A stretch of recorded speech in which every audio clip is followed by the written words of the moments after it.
Donald Trump അതിന്റെ തുറുപ്പ് ചീട്ട് ഈ താരിഫ് എന്ന തുറുപ്പ് ചീട്ട് വളരെ ശക്തമായി ഓരോ രാജ്യത്തിനുമെതിരെ ഉപയോഗിക്കാൻ തുടങ്ങിയത് ഓഗസ്റ്റ് സെപ്റ്റംബർ മാസങ്ങളിലാണ്. ഓഗസ്റ്റ് 27-നാണല്ലോ ഇന്ത്യയുമായിട്ട് തന്നെ 25%, അതായത് നിങ്ങൾ റഷ്യയിൽ നിന്നുള്ള ഓയിൽ ഇമ്പോർട്ട് കുറയ്ക്കുക, അതുപോലെ തന്നെ മറ്റ് ഇമ്പോർട്ട്സ് റഷ്യയിൽ നിന്നുള്ളത് കുറയ്ക്കുക.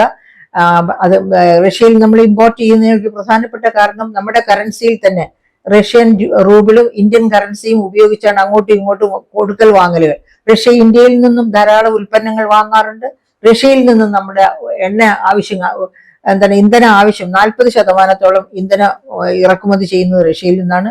നമ്മുടെ പൊട്ടാസ്യം, കെമിക്കൽ ഫെർട്ടിലൈസറായ പൊട്ടാസ്യം ഇറക്കുമതി ചെയ്യുന്നത് റഷ്യയിൽ നിന്ന്. അങ്ങനെ ഒരുപാട് കൊടുക്കൽ വാങ്ങലുകൾ റഷ്യയുമായിട്ടുണ്ട്. അതൊക്കെ പക്ഷേ നമ്മുടെ കറൻസിയിൽ തന്നെയാണ്, ഡോളർ കറൻസിയിലല്ല. അതും അമേരിക്കയെ ചൊടിപ്പിച്ചു. അപ്പോൾ നമ്മൾ അങ്ങനെയുള്ള ഈ കറൻസി, അവനവന്റെ കറൻസിയിലുള്ള കൊടുക്കൽ വാങ്ങൽ നിർത്തണം, എണ്ണ വാങ്ങൽ റഷ്യയിൽ നിർത്തണം, മറ്റെവിടെ നിന്ന് വാങ്ങിയാലും നല്ലത്, ഏറ്റവും നല്ലത് അമേരിക്കയിൽ നിന്ന് വാങ്ങിയാൽ എന്ന ആറ്റിറ്റ്യൂഡായിരുന്നു ഇയാള് വെച്ചു പുലർത്തിക്കൊണ്ടിരുന്നത്, ട്രംപ് വെച്ചു പുലർത്തിക്കൊണ്ടിരുന്നത്. അങ്ങനെ ഇന്ത്യ ഈൽഡ് ചെയ്യുന്നില്ല. പുൽവാമയിലെ യുദ്ധം അവസാനിപ്പിച്ചത് പാകിസ്ഥാൻ യുദ്ധം അവസാനിപ്പിച്ചത് ട്രംപിന്റെ മധ്യസ്ഥതയിലാണ് എന്ന് ട്രംപ് വാശി പിടിച്ചു. പക്ഷെ ഇന്ത്യ വിട്ടുകൊടുക്കാൻ തയ്യാറായില്ല. ആ വിട്ടുകൊടുക്കാൻ തയ്യാറാകാത്തത് തന്നെ അദ്ദേഹത്തിന്റെ വ്യാപാര യുദ്ധത്തിന്റെ മൂർച്ച കൂട്ടി. അങ്ങനെ ഓഗസ്റ്റ് 27-ാം തീയതി 25% തീരുവ അതുവരെ ചുമത്തിയിരുന്നത് 50%ആക്കി. അതായത് 100% ഇൻക്രീസ് എന്നും പറഞ്ഞ് വർദ്ധിപ്പിച്ചു. അതോടുകൂടി എന്ത് സംഭവിച്ചു? നമ്മുടെ അങ്ങോട്ടുള്ള കയറ്റുമതി, അമേരിക്കയിലേക്കുള്ള കയറ്റുമതി വലിയ തോതിൽ കുറഞ്ഞു. അത് വലിയൊരു കനത്ത പ്രഹരമായിരുന്നു. കാരണം എന്തുകൊണ്ടാണ്? അമേരിക്കയാണ് നമ്മുടെ ഏറ്റവും കൂടുതൽ വാങ്ങുന്ന രാജ്യം. അപ്പൊ ആ രാജ്യത്തേക്ക് എന്തൊക്കെയാണ് പ്രധാനമായിട്ടും നമ്മുടെ പല ഉൽപ്പന്നങ്ങളും അമേരിക്കയ്ക്ക് വേണ്ടി, അമേരിക്കയുടെ താല്പര്യങ്ങൾക്ക് അനുസരിച്ച് ഡിസൈൻ ചെയ്യുന്ന, ഉദാഹരണത്തിന് ജെംസ് ആൻഡ് ജ്വല്ലറി, വലിയ തോതിൽ അമേരിക്കയിലേക്ക് നമ്മൾ കയറ്റുമതി ചെയ്യുന്ന ഉൽപ്പന്നമാണ് gems and jewellery. Gems and ജ്വല്ലറിയുടെ പ്രത്യേകത നമ്മുടെ വിദേശ വരുമാനത്തിന്റെ, അതായത് നമ്മുടെ ഫോറിൻ എക്സ്ചേഞ്ച് വരുമാനത്തിന്റെ ഏകദേശം 20% ജെംസ് ആൻഡ് ജ്വല്ലറി എക്സ്പോർട്ടിൽ നിന്ന് തന്നെയാണ് കിട്ടുന്നത്. അപ്പൊ അത്രയും പ്രധാനപ്പെട്ട ഒരു എക്സ്പോർട്ടാണ്. അതുവരെ 0 തീരുവയായിരുന്നു. ട്രംപ് 50% തീരുവ വർദ്ധിപ്പിച്ചതോടുകൂടി ആ എക്സ്പോർട്ട്സ് വലിയ പ്രതിസന്ധിയിലായി. അതുപോലെയാണ് തുകൽ ഉൽപ്പന്നങ്ങൾ, വസ്ത്രം, അതുപോലെ തന്നെ നമ്മുടെ സമുദ്രോൽപ്പന്നങ്ങൾ, ഈ മേഖലകളിൽ, അതുപോലെ എഞ്ചിനീയറിംഗ് ഗുഡ്സ്, ഈ മേഖലകളിലൊക്കെ കനത്ത തിരിച്ചടിയായി ഈ ട്രംപിന്റെ, അതായത് അതുവരെ ഏറ്റവും കൂടിയ 13% വരെയായിരുന്നു ഏറ്റവും കൂടുതലായിട്ടുള്ള, അതും ചില ഐറ്റത്തിന് മാത്രം. ഒട്ടുമിക്ക ഐറ്റം 0 ഇമ്പോർട്ട് ഡ്യൂട്ടിയിലായിരുന്നു അമേരിക്കയിലേക്ക് കയറ്റി അയച്ചിരുന്നത്. അപ്പൊ ആ ഉൽപ്പന്നങ്ങൾക്കെല്ലാം 50% തീരുവ ഒറ്റയടിക്ക് വന്നതോടെ വലിയ പ്രതിസന്ധിയിലായി നമ്മുടെ കയറ്റുമതി. അപ്പൊ കയറ്റുമതി കുറഞ്ഞ് നമ്മുടെ എന്താ സംഭവിക്കുക? കയറ്റുമതി കുറഞ്ഞപ്പോൾ നമ്മുടെ ട്രേഡ് ഡെഫിസിറ്റ് എടുത്തു ചാടി, പെട്ടെന്ന് വർദ്ധിച്ചു. കാരണം നമ്മളിൽ നിന്ന് ഏറ്റവും കൂടുതൽ വാങ്ങുന്ന രാജ്യത്തേക്കുള്ള കയറ്റുമതിയാണ് പെട്ടെന്ന് കുറഞ്ഞത്. അപ്പൊ അത് മാറ്റിയെടുക്കാൻ വേണ്ടി തൽക്കാലം ഈ നഷ്ടങ്ങളൊക്കെ കുറച്ചെടുക്കാൻ വേണ്ടി ട്രേഡ് ഡൈവേഴ്സിഫിക്കേഷൻ, അതായത് UK-യിലേക്ക്, മറ്റ് യൂറോപ്യൻ യൂണിയനിലേക്ക്, മറ്റ് രാജ്യങ്ങളിലേക്ക് ഒക്കെ കയറ്റി അയക്കാനുള്ള ശ്രമങ്ങൾ നടത്തുകയും എഫേർട്ട് എടുക്കുകയും ചെയ്തു. പക്ഷെ അതൊന്നും നമ്മുടെ ട്രേഡ് ഡെഫിസിറ്റ് പൂർണ്ണമായിട്ട് ഇല്ലാതെയാക്കാനോ ട്രേഡ് സർപ്ലസ് ഉണ്ടാക്കാനോ സഹായകമായില്ല. അപ്പൊ എന്താ സംഭവിക്കുക? ട്രേഡ് ഡെഫിസിറ്റ് ഉണ്ടാവുക എന്ന് വെച്ചാൽ അതിനനുസരിച്ച് നമ്മുടെ രൂപയുടെ മൂല്യം താഴേക്ക് പോവുക എന്നുള്ളതാണ് പ്രധാനപ്പെട്ട ഇഷ്യൂ. അങ്ങനെ ഈ ട്രേഡ് യുദ്ധം കാരണം കൊണ്ട് ഈ താരിഫ് 50% ഉയർത്തിയതോടെ നമ്മുടെ ട്രേഡ് ഡെഫിസിറ്റ് വർദ്ധിച്ചു. ട്രേഡ് ഡെഫിസിറ്റ് വർദ്ധിക്കുന്നതിനനുസരിച്ച് നമ്മുടെ രൂപയുടെ മൂല്യം താഴാൻ തുടങ്ങി. രൂപയുടെ മൂല്യം പിടിച്ചു നിർത്താൻ വേണ്ടി 2025 മാത്രം റിസർവ് ബാങ്ക് ഓഫ് ഇന്ത്യ $2600 കോടി വിറ്റഴിച്ചത്. ഡോളർ വിറ്റഴിക്കുന്നത് എപ്പോഴാണ്? ഡോളറിന്റെ ഡിമാൻഡ് വർദ്ധിക്കുന്ന സമയത്ത് റിസർവ് ബാങ്ക് ഓഫ് ഇന്ത്യയുടെ ശേഖരത്തിൽ നിന്ന് ഡോളർ എടുത്ത് ബാങ്കിങ് ഇൻസ്റ്റിറ്റ്യൂഷൻസ് വഴിയായിട്ട് പുറത്തേക്ക് വീഴുന്നു. അതോടെ ആ ഡോളറിന്റെ ഡിമാൻഡ് സാറ്റിസ്ഫൈ ചെയ്യുന്നു. മൂല്യം, രൂപയുടെ മൂല്യം പിടിച്ചു നിർത്തപ്പെടുന്നു. പക്ഷെ ഈ ഒക്ടോബർ 5-ന് അതായത് അങ്ങനെ രൂപയുടെ മൂല്യം പിടിച്ചു നിർത്തിക്കൊണ്ടിരിക്കുകയാണ്. പക്ഷെ അവസാനമായിട്ട് ഒക്ടോബർ ഒക്കെ ആയപ്പോഴേക്കും അതായത് അടുത്ത റീപ്പോ റേറ്റിലെ മാറ്റം റിസർവ് ബാങ്ക് ഓഫ് ഇന്ത്യ വിഭാവന ചെയ്തു. അതുകൊണ്ട് തന്നെ റീപ്പോ റേറ്റിലെ മാറ്റം വരുമെന്ന് മാത്രമല്ല, ഒക്ടോബർ എൻഡോടുകൂടി അതിനു മുൻപ് തന്നെ ട്രേഡ് ടോക്ക് നടക്കുന്നുണ്ടായിരുന്നു. അമേരിക്കയും പിന്നെ ഇന്ത്യയും തമ്മിൽ ട്രേഡ് ടോക്ക് നടന്നുകൊണ്ടിരിക്കുകയാണ് ഓഗസ്റ്റ് മുതൽ. അപ്പൊ ട്രേഡ് ടോക്കിന്റെ ഫലമായിട്ട് ഈ എത്രയും നേരത്തെ തന്നെ ഒരു വ്യാപാര കരാറിൽ ഒപ്പിടും. അതോടെ നമ്മുടെ ഇപ്പോഴത്തെ ഈ പ്രതിസന്ധി മാറും, രൂപയുടെ മൂല്യം തിരിച്ചു കയറാൻ തുടങ്ങും എന്നൊക്കെയുള്ള ധാരണ കൊണ്ട് reserve bank of India October കഴിഞ്ഞ്, അതായത് ഓഗസ്റ്റ് മാസത്തിലും ഓഗസ്റ്റിൽ $771 കോടി വിറ്റു. സെപ്റ്റംബറിലാണെങ്കിൽ $790 കോടി വിറ്റു reserve bank of India. October ആയപ്പോഴേക്കും ആ വിൽപ്പന നിർത്തി. അതിന്റെ കാരണങ്ങൾ എന്താണെന്ന് റിസർവ് ബാങ്ക് ഓഫ് ഇന്ത്യ തന്നെ സൂചിപ്പിക്കണം. പക്ഷെ നമുക്ക് കിട്ടുന്ന സൂചകങ്ങൾ അനുസരിച്ച് ഒന്നാമത് തന്നെ സെപ്റ്റംബറിലാണല്ലോ ജി എസ് ടിയുടെ പിന്നെ റീസ്ട്രക്ചറിങ് നടന്നത്. അതുപോലെ വില നിലവാരം 0.25% ഉപഭോക്തൃ വിലകൾ താണു.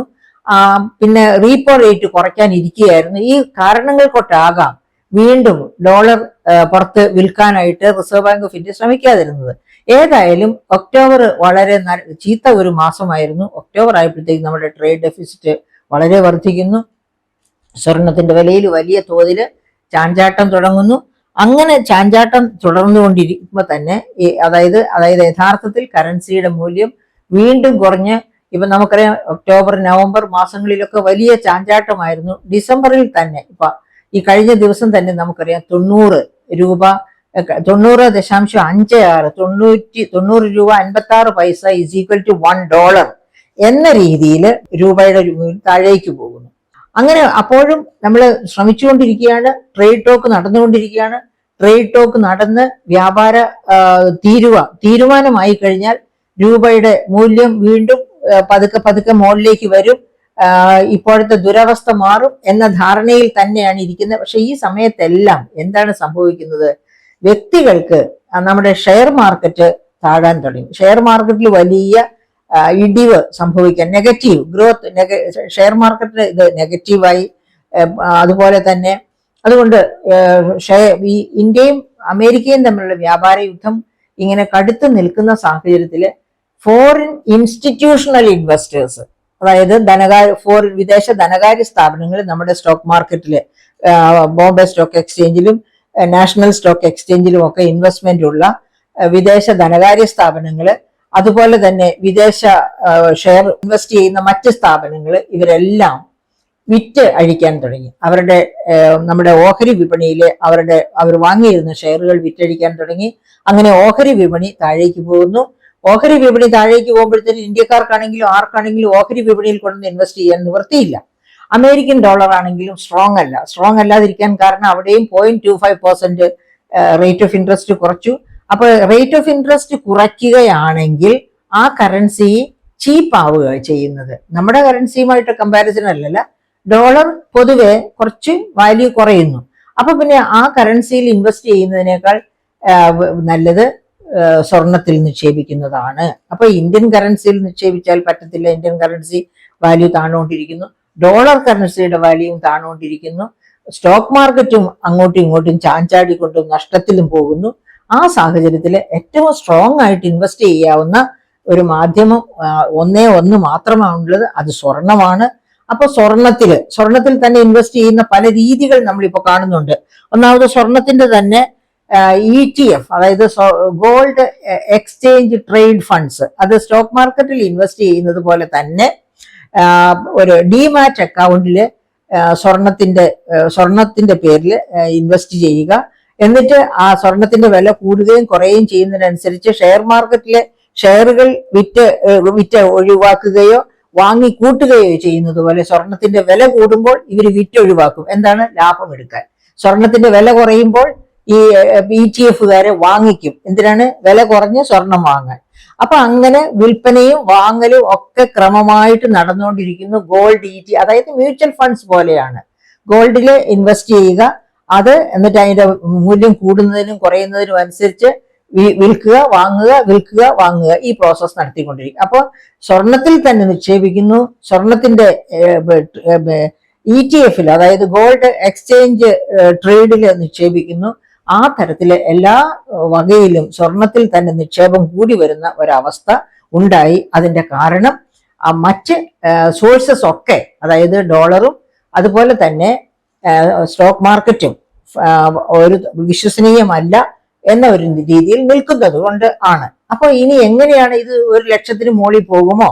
പോകില്ല എന്ന് പറയാൻ നമുക്ക് ഒക്കില്ല. അത് എങ്ങനെയാണ് തീരുമാനിക്കപ്പെടുന്നത്?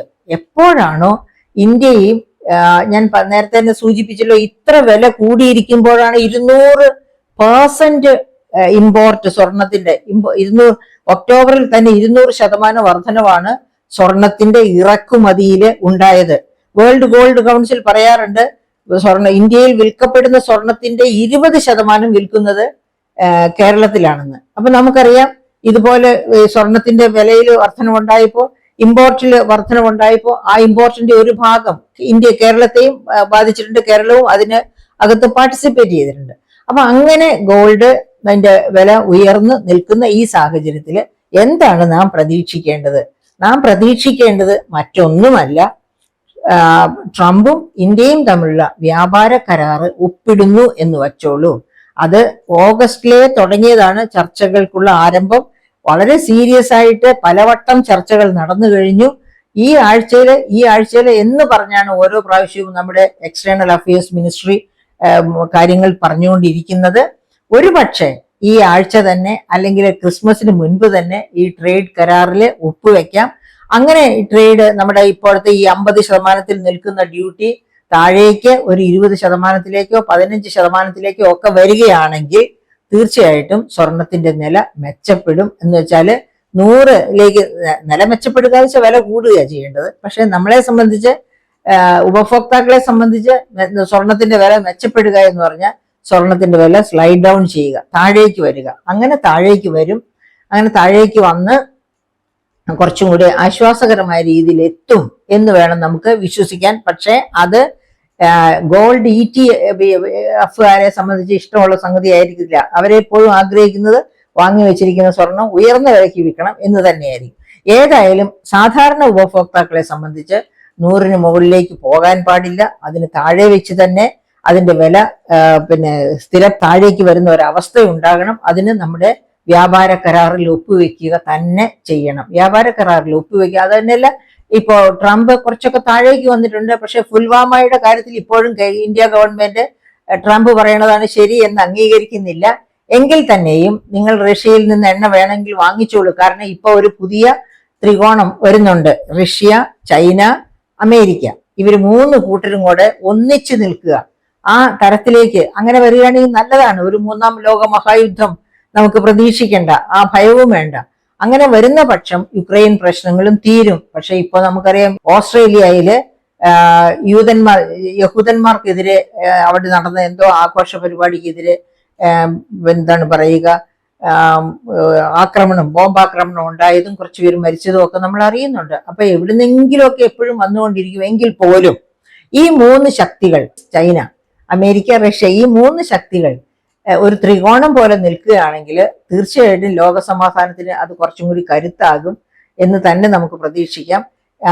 പക്ഷേ അതുകൊണ്ട് സ്വർണത്തിന്റെ വില കുറയില്ല. സ്വർണത്തിന്റെ വില കുറഞ്ഞു വരണമെങ്കിൽ ഇന്ത്യ US ട്രേഡ് കരാർ ഉണ്ടാകണം. ആ ട്രേഡ് കരാർ ഉണ്ടായി കഴിഞ്ഞാൽ, അല്ല ലോകത്ത് സമാധാനം ഉണ്ടായാലും സ്വർണത്തിന്റെ വിലയിൽ വലിയ മാറ്റങ്ങളില്ലാതെ കുറച്ച് താഴേക്ക് വരും തീർച്ചയായിട്ടും.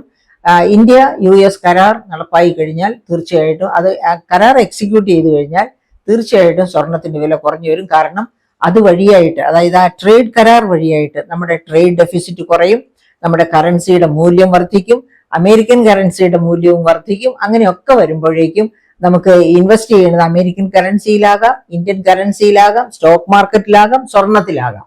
അങ്ങനെ 3-4 ഓപ്ഷൻസ് വരുന്നതോടുകൂടി സ്വർണത്തിന് മാത്രമേ പിടിച്ചു നിൽക്കാൻ പറ്റൂ എന്നുള്ള ആ ധാരണ മാറിപ്പോകുന്നു. അങ്ങനെ സ്വർണം ഈ 4 ഉപാധികളിൽ ഒന്ന് മാത്രമായി മാറുന്നു. ഇന്ത്യൻ കറൻസി ഇന്ത്യക്കാർക്ക് മാത്രമാണ് ഒരു ഉപാധിയാകുന്നത്, മറ്റു രാജ്യക്കാർക്ക് ആർക്കുമില്ല. അപ്പൊ അങ്ങനെ സ്വർണത്തിന്റെ വിലയിൽ മാറ്റമുണ്ടാകും. അത് പിന്നെ ഈ ട്രേഡ് പാക്ട് ഡിസംബറിൽ ക്രിസ്മസിന് മുൻപേ ഉണ്ടാകട്ടെ എന്ന് നമുക്ക് പ്രത്യാശിക്കാം.